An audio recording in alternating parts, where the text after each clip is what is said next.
For those of you who have been watching this channel for a while, you know that I like doing mobile DJing. I like DJing in the park, I like DJing in the kitchen, in the mountains, like in different places. And so, because of that, I thought maybe I should get this. This is the AlphaTheta Omnis Duo.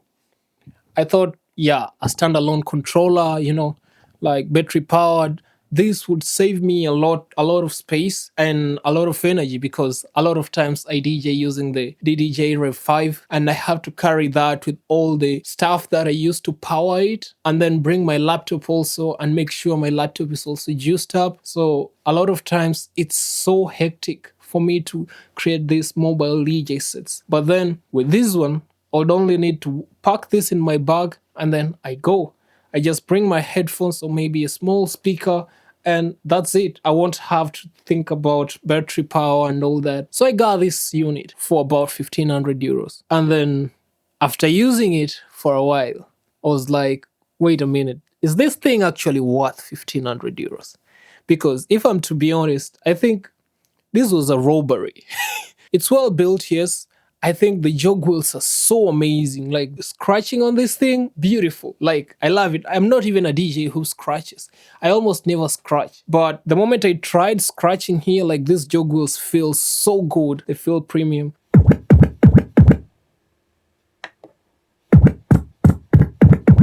The entire thing feels premium built. Like I give that 12 a 30. But that's just about it, I can say. I don't know what was the purpose of this particular DJ controller or DJ unit because for 1500 euros, I think this is too overpriced. It doesn't have stems, it doesn't have key shift. In order for me to get to effects or to the effects, I've got to tap the screen, and I think that was the final thing that made me hate this particular controller. And now this is what I mean. If I want to put some effects, I've got to come here. Let's say I want echo. Now I've got to come here and pick the channel. I want it to go on channel 1.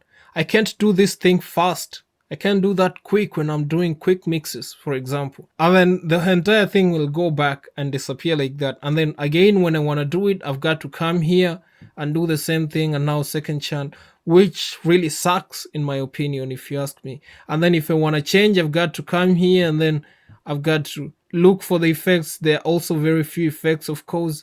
So it's really annoying and it's really not practical, if you ask me. Because if you're used to DJing using standard controllers or standard units like the DDJ Rev 5 or the Rev 7 or even a mixer like the DJM S11, like when you come to this now becomes stressful because I'm used to just turning a gear up and I've got my effects, you understand? And now here, I've got to tap the screen, look for the effect and assign it to a particular channel. And that is what I hated because a lot of times with the Rev 5, I just push the gear and I've got maybe echo out. Like when you're mixing faster, you can't do that here because you've got to come to the screen and assign the effects using the touch screen, which slows down everything whenever you want to try and do a routine.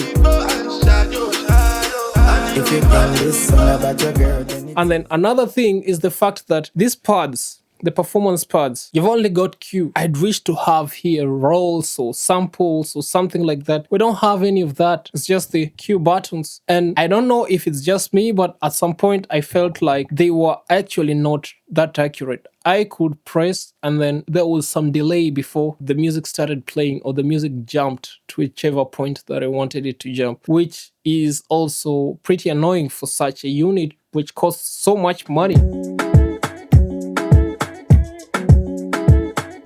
And if you compare this to the Numark, which also has built-in speakers and costs half the price, you come to realize this thing was actually overrated and overhyped. I don't know why AlphaTheta put this out without all these other features. And also, I don't know why we have, for example, this Bluetooth thing, which I think is not practical at all. I just think this is a gimmick. Instead of just giving us a way to assign the effects to the different channels using a button, just give us a button or whatever this thing is called, Regler. Regler is German. Knob, such a knob. instead of coming to the touch screen. I think that will be more fun and easier to do than to go to the touch screen and then look for the effects and then tap the channel. The place or the spot where you wanted to apply this particular effect might have passed already because you were too slow trying to tap the screens. But then there is this entire space here that is dedicated to this Bluetooth stuff that I really don't see the use of. I don't think it's very practical, in my opinion. Yeah, it looks good on paper, but let's be honest, this thing is not practical. But they've wasted all this space. I wish there could be a way to just change this to be a way of sending the effect to the left channel or activating the effects on the right channel using this button. It will be easier. Or even here with the beat effects, maybe this could be a way to just assign the effect to the left channel or the right channel, like channel 1 and channel 2. But unfortunately, that's not the case.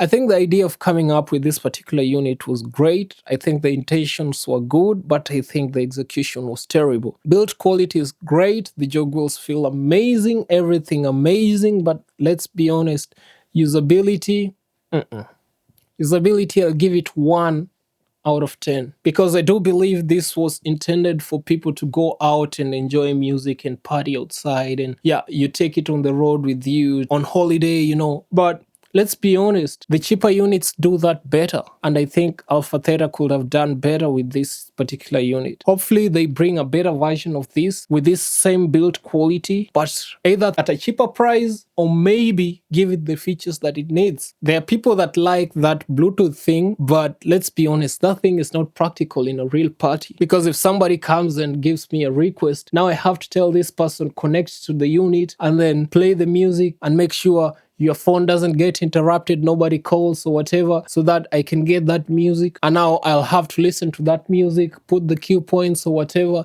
and try to figure out how I'm gonna integrate that particular music into my mix. It doesn't make sense. It's fun for playing with it at home, but I don't think it's something practical. If somebody wants a request, I can go into Apple Music and they get the song, unless the song is not on Apple Music. And if the song is not on Apple Music, then I'm not playing it anyway in a real party. Unless we're just outside enjoying ourselves in a party, maybe I can play it. So honestly speaking, if you'd ask me, I'd say the unit is great, well built, amazing, but for 1,500 euros, nah. Say nah. I wouldn't advise you to buy it. But anyway, that is it from me. I almost never post videos like this on this channel, but I just thought I need to share this because I've been disappointed with this particular unit. I'm not gonna lie, I really was looking forward to creating some content using this, but I don't think my style of mixing will allow me to use this particular unit for my next DJ set. I wanted to tour with something small because the Rev 5 is just too big. I love that unit, it's amazing, I love the controller. I think it's one of the best controllers ever made, but I need something smaller for the smaller gigs, and that's when I thought maybe I could take this one, but I've been disappointed. I'm just gonna send it back. I'm gonna try the Numark Mixstream Pro Go. I'm gonna try it out and maybe I'll share the experience with you guys, and if it impresses me, I might keep that one. Hopefully you got value from this video. If you did, give it a thumbs up and consider subscribing to the channel. Otherwise, thank you for watching and see you in the next one. Blessings.